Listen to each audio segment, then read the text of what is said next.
Alright, so here back with another video. I didn't realize that the first half of this was already going more than 10 minutes. I have a 10-minute limit on my video capture here.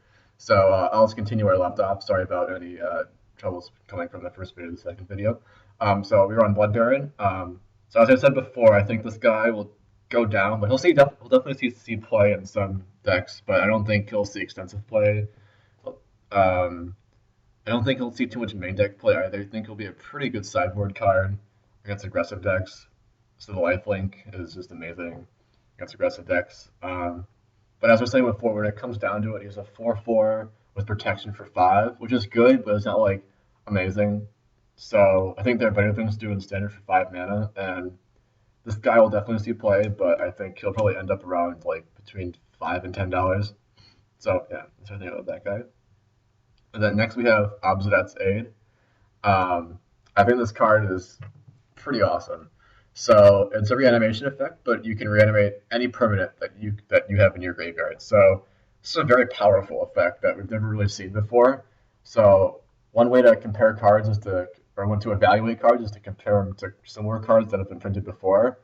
And so this card is similar to other reanimation things that cost 5 mana, like the Beacon of Unrest is very similar to that.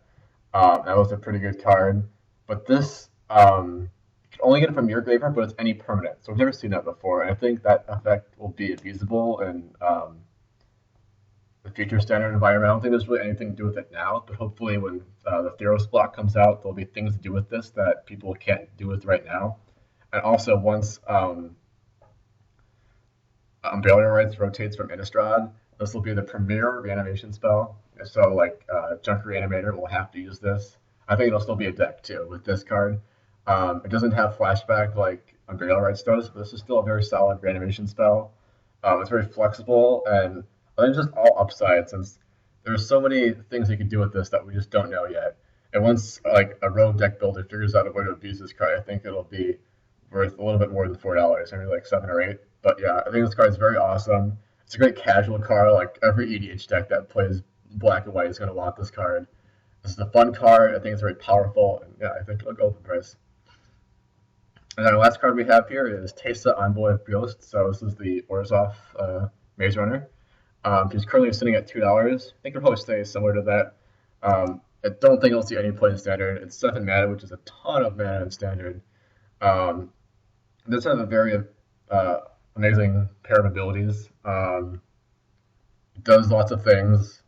It has protection from creatures, and it basically makes it so other your opponent's creatures can attack you profitably without like losing all their creatures.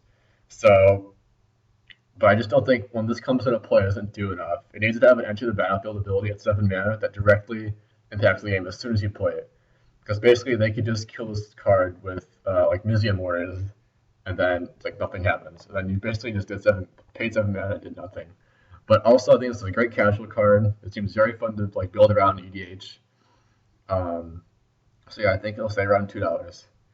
And that was the last of the rares in Selesnya and Orzhov and White. So that'll be the end of this video, and hopefully if this series people like it, I'll continue it.